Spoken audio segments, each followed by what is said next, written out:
내가 듣는 것은 무연탄이 양철통에서 철제 난로 속으로 떨어지면서 짤막하게 되는 쏴 하는 소리이다. 또 가스 신지에 불꽃이 불붙으며 내는 둔탁한 소리이고, 거리에서 탈 것이 지나갈 때 노쇠바퀴 위에 램프 가시 삐걱거리는 소리다. 그 밖에 그것은 열쇠 바구니 속에서 열쇠들이 출렁거리며 부딪히는 소리, 집의 앞계단과 뒷계단에 달린 초인종이 내는 소리다. 마지막엔 그 짤막한 동요도 들려온다. 무메렐렌. 자, 일단 여기서 알 수 있는 것은 이게 지금 네미시스 구상이 생겨난, 착상이 생겨난 단편이라겠어요. 그래서 여기 글자 그대로 유사성을 파악하는 능력은, 유사의 지뢰는, 유사하게 행동하려는 엄청난 예전의 강압의 잔재에 불과하다 했어요. 강압. 그다음에 또 하나는 자기가 왜곡시켰잖아요. 자신을 왜곡시키고 대상을 왜곡시켰단 말이에요. 그런 식으로 이렇게 왜곡된 단어처럼 19세기가 왜곡되어 있다. 우리 모두 그럴 거야. 어린 시절이 왜곡되어 놓여 있어요. 뭐 정신분석적으로도 훌륭하게 설명할 수 있을 거예요. 그걸 올곧하게 펴는 것이, 아니면 같이 더불어 살아가는 법을 배우는 것이 정신분석일지도 몰라요. 그래서 19세기에 그 전치돼 있잖아요. 유사성의 세계를 전치해 놓은 무메렐렌처럼 유사성의 세계가 왜곡되어 있어요. 이 왜곡된 것을 왜곡됐다고 인식하는 것, 그게 깨어남의 시작이에요. 그게 각성이고 그게 인식이에요. 그것이 역사 철학적 인식이군요. 19세기에. 그리고 속빈 조개 껍질로 놓여 있다 했잖아요. 19세기를 지금 관찰을 하는데 귀를 대보는 거야. 근데 거기에 요란한 시끌벅적한 소리는 안 들리고, 아까 그 난로에다가 무연탄을 집어넣으려면 샥 쏟아붓거든요. 그 소리라든지 가스 심지가 타는 소리, 엄마가 그 열쇠 그 꾸러미를 들고서 지나갈 때 나는 차량 가르는 소리, 이렇게 미세하고 보이지 않고 이런 소리들이 들려온다.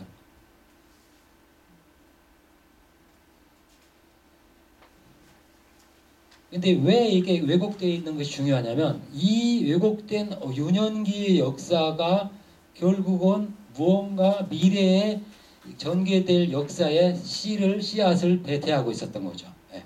이 왜곡의 역사가 결국은 그러니까 파멸과 행복의 약속, 이게 다 들어있는 거예요. 그래서 베냐민적인 기억의 특징은 과거에서 미래에 전개될 불행의 씨앗을 보는 데 있어요. 여기서는 지금 여러 이야기가 섞여 있는데, 어쨌든 미메시스 능력이 그런 의미에서도 작용한다는 걸 아시고, 그 다음에 두 번째 예로 넘어가서 정신에 깨어있음 볼게요. 이건 다 읽지는 않고요. 한 페이지 정도 되는데 제가 말로 설명드릴게요. 방금 읽었던 건 지금 왜곡된 과거고, 제목이 뭐였습니까? 제가 표제로 다 달았는데, 미미스 능력의 기원으로서의 강박이었군요. 그리고 사물, 작은 것, 진부한 것에 대한 미미시스를 이야기했습니다. 어린아이들이 보면 사실 진부한 것에 관심이 많아요. 어린아이들을 목공소에 데려가면요, 멋지게 짠 가구나 책상 같은 거 관심 없어요. 그거 만들고 그 옆에 그 부스러기로 떨어진 톱밥이나 그런 거 좋아하거든요. 거기 그런 걸 집어와가지고, 이게 못 쓰는 그 나무 조각 같은 거 집에 와서 전리품으로 쓰죠. 그걸 가지고 또 무언가 만들고. 그러니까 어른들이 생각하는 멋있는 가구는 안 보고요. 그냥 이런 진부한 것, 이런 것에 심취한 게 어린아이의 감각이에요. 미미시스도 그러니까 거대한 것만이 아니고 이런 여기서 진부한 것에 쏠려 있습니다. 사실은 이 태도가 중요한 의미를 가져요. 왜냐하면 바로 여기서 인식을 얻어내거든요. 거대한 것에 대한 인식을 여기 작은 데서 얻어내거든요. 미미스 테드로스의 정신에 깨어있음이 두 번째인데요. 이것도 재밌어요. 정신에 깨어있음은 독일어로 가이스트스기긴 바트인데요. 영어로는 presence of mind라고 해요. 그래서 근데 이 정신에 깨어 있음을 내가 번역한 건데요. 가이스트 게겐바하트는 가이스트가 이미 정신이란 뜻이긴 해요. 근데 게겐바하트는 살아있다는 뜻이에요. 가이스트 압베제나이트는 멘붕이라고 생각하시면 돼요. 지금 이게 해찰하고 있다. 무언가에 집중을 못하는. 그래서 그 독일에서는 일상에서 많이 씁니다. 가이스트 게겐바하트 정신 차려. 깨어 있으라. 게겐바하트가 프레센스예요. 지금 살아있는 마인드가 살아있는. 그래서 예를 드는데요. 그러니까 처음에 무슨 말을 하냐면 점쟁이 찾아가지 말라는 말을 하거든요. 점쟁이야말로 사실은 이 인간의 나태함을 이용해서 돈 버는 사람들이야. 왜냐하면 인간의 내면, 자아는 풍부한 마스크들로 가득 찬 어떤 저장고와 같은데 그걸 가지고 자기가 활용하는 대신에 점쟁이 찾아가가지고 불안해서 미래에 대해서 묻는단 말이에요. 근데 점쟁이가 뭐라고 합니까? 뭐 물어볼 거 아니에요. 예, 당신 생일 언제야? 그다음 뭐야? 하면 계속 이랬지, 과거 이랬지 하면 자기의 마스크를 하나씩 꺼내준다는 거야.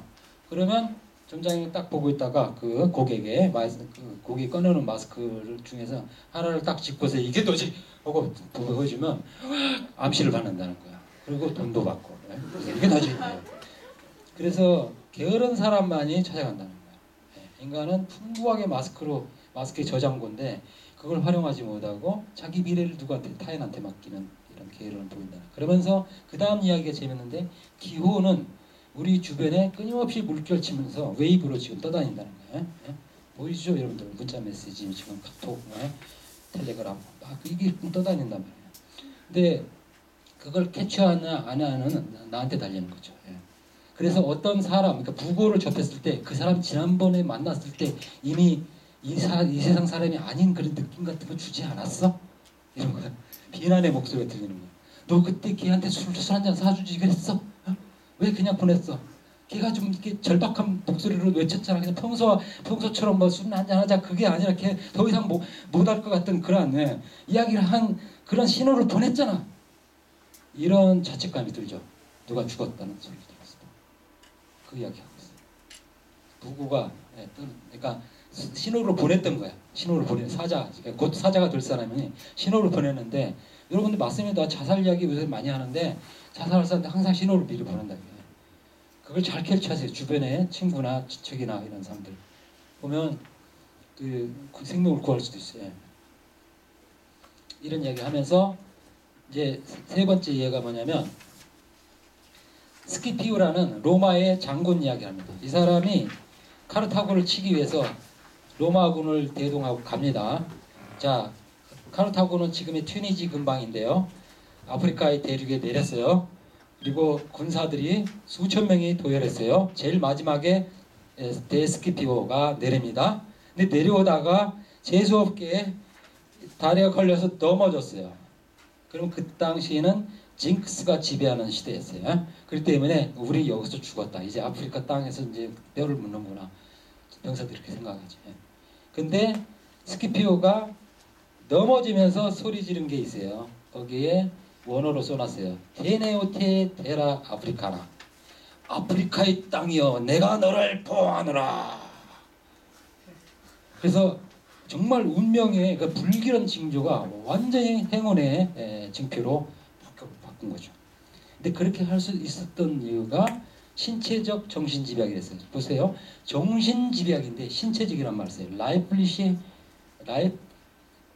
하프테 가이세스 게임바트. 영어로는 bodily presence of mind. 이런 유령 같은 단어가 어디 있어요? bodily presence of mind. 정신이 신체적으로 깨어 있대요. 신체적 정신집약. 이게 비미시스 능력. 그러니까 기호가 있는데 기호는 해석하는 것은 뒤늦게 온다. 기호를 이용하는 것이 먼저고 기호를 해석하는 것은 나중에 한가할 때. 그래서 기호를 이용하는 것은 바로 순발력에 달려 있는데요. 우리 주변에 기호들이 그렇게 흘러다닌다는 거예요. 그래서 스키피오가 넘어졌을 때 그 기호를 이용한 거죠. 막 그래서 아프리카의 땅에 내가 너를 보호하노라. 그러니까 막 병사들이 어떻게 했어? 와 하고 이제 왜 그 교황도 때리면 키스하고 그러잖아 땅에. 그런 식으로 이제 처음 내려가지고 이런 식으로 해서 바꾼 거. 이거는 이게 신체적 지식 아닙니까? 신체적 지식. 자기 몸이 알고서 확 기호를 이용한 거죠. 그래서 결론이 뭐냐면 매일 새벽은 아주 깨끗한 내일처럼 우리 침대 위에 놓여 있단 말이죠. 그날을 내가 당신 원하는 대로 이용하는지 아닌지는 당신 자신에게 달려 있다. 깨끗하게 놓여 있단 말이에요. 그러니까 누구에게나 해가 동쪽에서 떠오죠. 그날을 어떻게 보낼 것인가는 그 사람한테 달린 거죠. 이미 운명 지어진 건 없다는 거죠. 그래서 운명 결정론에 대한 비판이면서 너의 그 신체 능력을 활용하는 거죠. 근데 그 신체적 정신집약을 다른 데서도 말합니다. 이게 아주 특별한 철학적 용어는 아닌데 벤야민은 상당히 이게 빈번하게 등장해요. 그러면서 그 10페이지 밑에서 5번째 줄 보면 정신이 깨어 있다는 것은 위험의 순간에 자신을 가도록 내버려 둔다는 뜻이야. 참 어려운 단어인데요. 자신을 자연에게 방기한다는 뜻이에요. 이게 되게 여러분들 위험의 순간 하면 뭘 확 움켜잡으려고 하잖아요. 그러다가 다쳐요. 죽어요. 그게 아니라 최후의 순간에도 자연이 흘러가는 것을 파악하고 그쪽에 자기 몸을 맡기라는 거죠. 먼저 알고서 튀어나가다가 예를 들어 버스가 지금 되게 그 고속도로에서 뒤집히는데 뒤집히기 직전에 뛰쳐나갔던 사람들만 죽었어. 너무 호빨났거든요. 창 쪽으로 뛰어나가는데 그쪽으로 차가 넘어졌거든요. 이게 우스갯소리인데요. 너무 정신이 빨라도 안 돼. 그러니까 이게 참 어려운 말이에요. 이게 실천하기는 어려운 말인데요. 어쨌든 위험의 순간에 움켜잡지 말고 가게 내버려둬라. 자기 신체를. 이런 말을 합니다. 그러면서 이게 벤야민 역사 철학의 특징이 뭐냐면 위험의 순간에 이 상황을 일어나는 컨스텔라션, 별의 별자리라는 말을 하는데 위험의 성자를 사용하는 것입니다. 그러니까 어떤 이미지든지 위험의 순간에 떠오르는, 그러니까 죽음을 앞둔 사람은 자기 일생이 뭐랄까 그 하나의 필름처럼 몇 초 동안에 훅 지나간대. 조그마한 자기가 들어있는 이미지들이 순식간에 죽음을 의학적으로 죽음을 경험했던 사람들이 다 보고하는 말입니다. 자기의 이미지들이 조그마한 순간 일생이 훅 지나가는 거예요. 그것을 벤야민이 인용해요. 어디서 저기 베를린 유니버시티에서 인용하면서 그거를 역사 철학 태지에서는 그런 식으로 씁니다. 위험의 순간에 이미지를 포착되는 이미지. 그걸 놓치게 되면 현재도 잃어버리게 된대. 현재도. 그러니까 위험의 순간을 인식해야 하고 그 다음에 그거를 일단은 그때 떠오르는 이미지를 붙잡으라는 거죠. 그게 역사의 이미지라는 거예요. 역사의 승리한 자는 승리하기를 멈추지 않았다. 죽은 자는 계속 패배하고 있다. 정말 논리적으로 안 맞는 말이죠. 죽은 사람은 죽은 사람이고 산 사람은 산 사람인데 죽은 사람이 죽기를 멈추지 않았다. 승리한 자는 승리하기를 멈추지 않았다. 계속 너가 깨어나지 못하는 순간 역사는 이렇게 계속 영원하기처럼 지속된다. 이런 뜻입니다. 지금 몇 시입니까? 우리가 6시 반에 시작했잖아요. 2시간 하면 된다 했거든요. 잠시만요. 사실은 오늘 계획은 미미시스의 대상 그리고 번역 이론까지 13페이지까지 하려고 했어요. 딱. 근데 너무 많이 하는 것도 그렇고 제가 다음 시간에 할 것도 좀 부족해지는 것도 있고 사실은 이만큼을 더 써볼 수는 있어요. 근데 여러분들 지금 고문을 하는 것 같아가지고요. 궁금한 거 있으면 미리 읽어보시면 참 좋을 거예요. 그러면 더 잘 들을 텐데.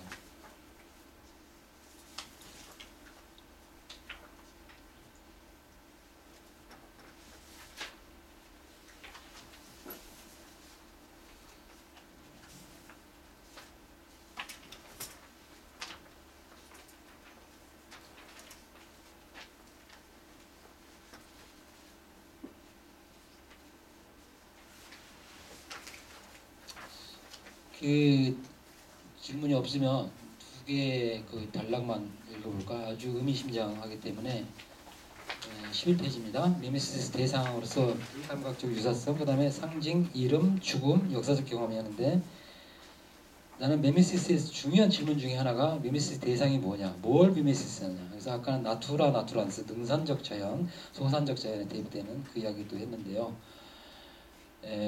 베냐민은 토템이 아마 인류 최초의 미메시스 대상 중에 하나였을 거다, 이런 말도 그냥 수수께끼 같은 말을 단편으로 쓰고 그냥 더 이상 언급을 안 했습니다. 그리고 기독교에서 여호와도 미메시스 대상이었을 것이다, 뭐 이런 아주 짤막한 말이에요. 베냐민이 그런 게 많거든요. 굉장히 사변적인 능력이 뛰어나요. 그래가지고 여러 가지 아는 것도 많고 다독한 사람인데, 그렇게 싹 착상이 떠오르면 써놓고서 그냥 더 이상 진전을 안 시키고 그랬습니다. 그래서 여호와라는 말, 토템이란 말, 이게 그 미메시스 관련 노트, 미메시스 그 논문 관련 노트에 써 있습니다. 읽어볼게요. 역설적으로 들릴지 모르나 경험의 인식에는 전혀 나타나지 않는다. 베냐민적인 이론이요. 베냐민은 인식 대신의 경험 또는 지각, 역사 대신의 기억. 그래서 베냐민은 경험 이론, 지각 이론, 기억 이론입니다. 인식이란 말 거의 안 써요. 그리고 인식론을 비판해요. 여러분들, 전통적으로 서양 철학에서 인식은 정리된 경험이에요. 경험은 인식이 되기 위한 소재예요. 근데 베냐민이 뭐라고 말하냐면, 경험에서 인식으로 바뀌면요, 경험에서 살과 피가 다 빠져나간 거예요. 껍데기만 남은 거예요. 그래서 경험의 인식에는 경험이 등장하지 않는 거예요. 인식만 등장하는 거예요. 우리는 경험을 인식한다 했잖아. 근데 아까 제가 이해는 몰리에다 그거 떠올리시면 돼요. 그래서 경험이 중요해요. 그래서 경험은 인식이 되기 위한 정리되지 않은 혼란한 소재인 것이 아니라, 경험은 오히려 인식의 상징이다, 이런 말까지. 그러면서 이렇게 경험의 인식에는 등장하지 않네요. 왜냐하면 경험의 인식은 인식의 연관관계지 경험의 연관관계가 아니기 때문입니다. 그러나 경험은 이러한 인식 연관의 상징이며, 그에 따라 인식 연관 자체와는 다른 질서에 속한다. 어쩌면 상징이라는 표현이 적절치 못할지도 모른다. 상징이란 말은 여기서 단지 질서들의 상이함을 표현하기 위해서 내가 사용했을 뿐인데, 이 상이성은 다음과 같은 비유로 설명될 수 있을지 모르겠다. 한 화가가 어떤 풍경 앞에서 그 풍경을 우리가 흔히 이야기하듯이 베껴 그릴 경우, 즉 미메시스 할 경우, 묘사할 경우, 그죠? 이 풍경 자체는 그가 그린 상에는 등장하지 않는다. 그가 그린 상에는 재현된 것, 자기가 재현한 것만 나오잖아, 그죠? 우리는 이 풍경을 기껏해야 그 상의 예술적 연관의 상징이라고 칭할 수 있을 것이다. 그리고 이때 우리는 그 이미지 자체보다도 그 상징에, 원래의 풍경에 더 큰 위험을 부여할 것이고, 또 이것은 정당화될 수 있을 것이다. 그러니까 경험과 인식의 관계를 그림을 그릴 때 풍경과 그림의 관계로 봤을 때, 그렇죠? 우리는 화가의 그림을 더 높이 치거든요. 풍경은 이 사람이 그냥 선택한 하나의 소재였을 뿐이야. 그런데 그걸 지금 뒤바꿔놨잖아요.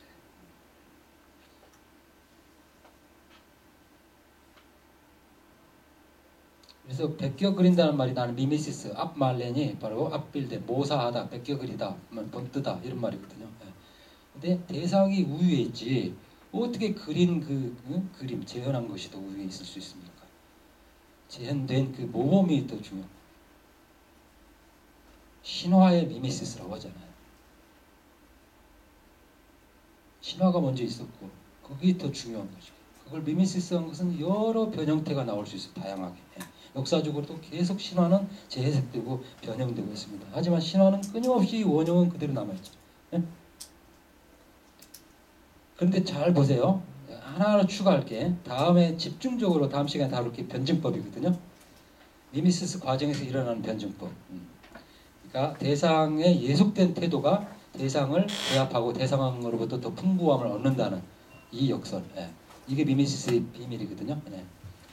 그러니까 신화의 미메시스를 두고 이야기하자면, 베냐민이 비극에서 살짝 스쳐가는데요. 그러니까 비극은 신화의 모방이자 교정이라 했어요. 왜냐하면 오이디푸스 왕을 비롯해서 신화를 그대로 재현하잖아요. 미미시스로 비극이. 예.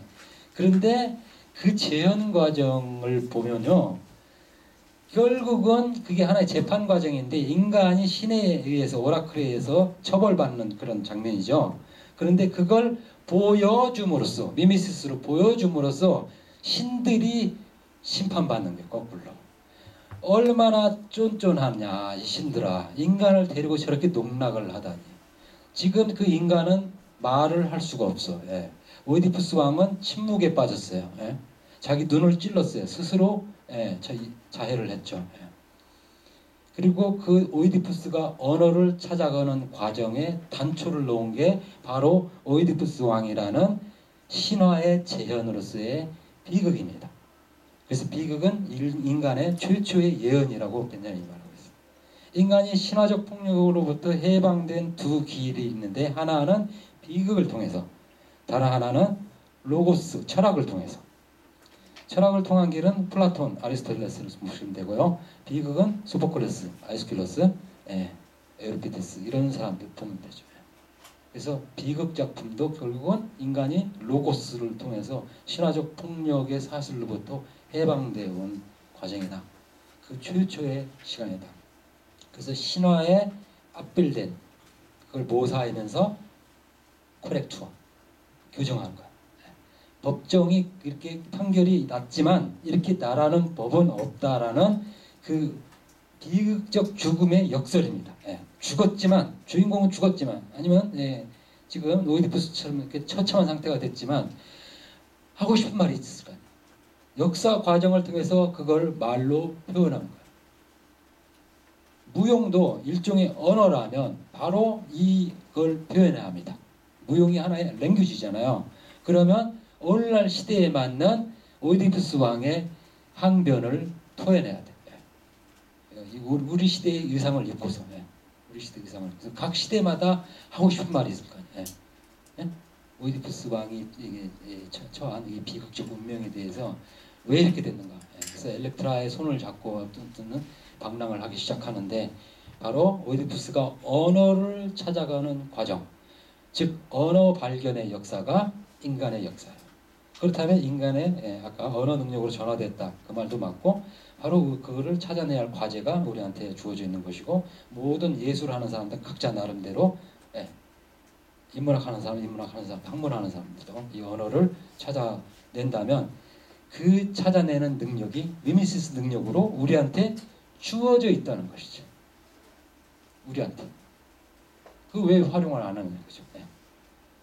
그래서 아까 정신의 깨어있음 능력을 활용해가지고 그걸 찾아내라는 거죠.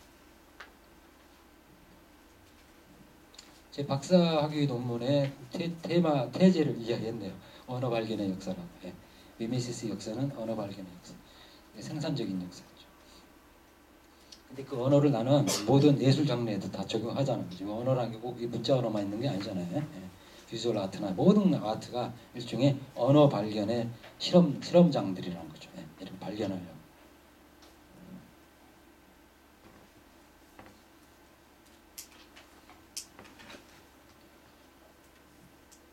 그 다음 단락, 내가 WB라고 불리는 바로 그 사람인가? 발터 벤자민을 지금 줄여서 이니셜로 쓴 거거든요. 아니면 나는 이름이 WB인가? 이것은 동전의 양면이긴 하지만 두 문장이 의미론적으로 똑같아요. 두 번째 무릎은 퇴색했고 첫 번째 무릎은 신선하게 빛나고 있다. 이 첫째 방식의 물음에서 이름이라는 것은 미미시스의 대상이라는 사실을 알 수 있다. 물론 이름은 본성상 미래의 것이 아니라 과거의 것, 다시 말해 살았던 과거에서 모습을 드러낸다. 살았던 삶의 습성, 이름이 보존하면서 예정하는 것이 바로 그것이다. 또한 미미시스라는 개념이 말해주는 것은 이름의 영역이 유사성의 영역이라는 점이다. 그리고 이 말은 유사성이 경험의 기관이기 때문에 이름은 경험의 연관관계 속에서만 인식될 수 있다는 것을 뜻한다.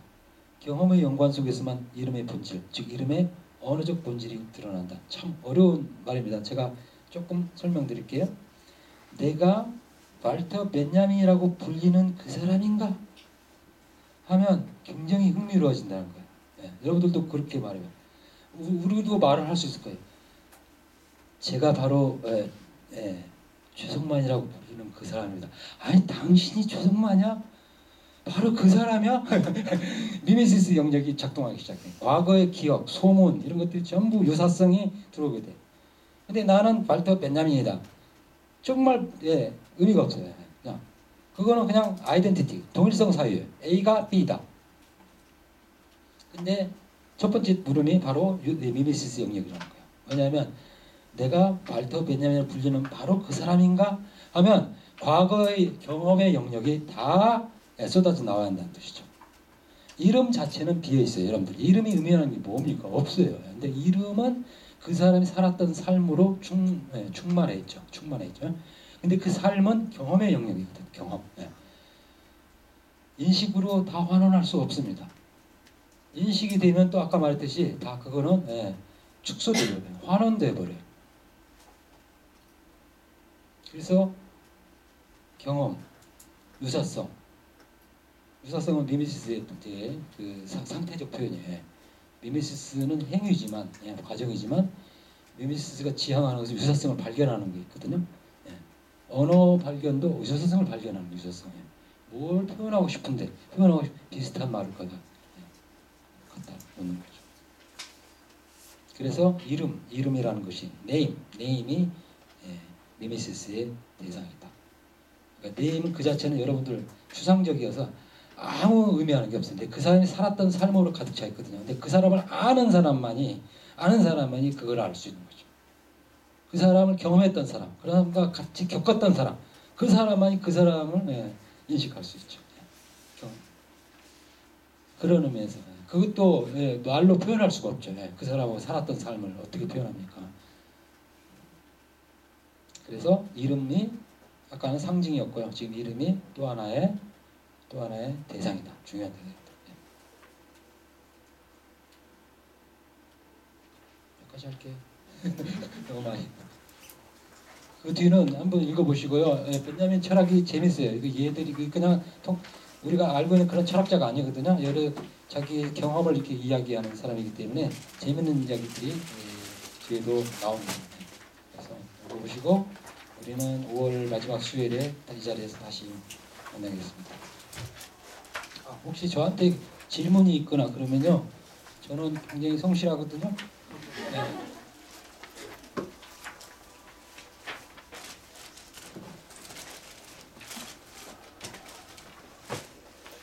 성만 초이 이화 AC 케어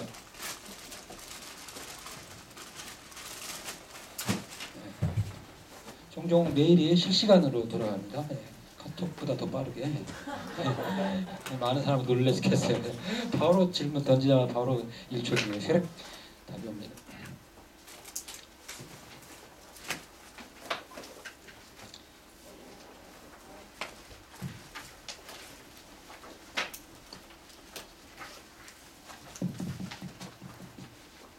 자, 오늘 미세먼지만 오늘 나는 그 학교에서는 좀 짜증나는 이야기를 했거든요.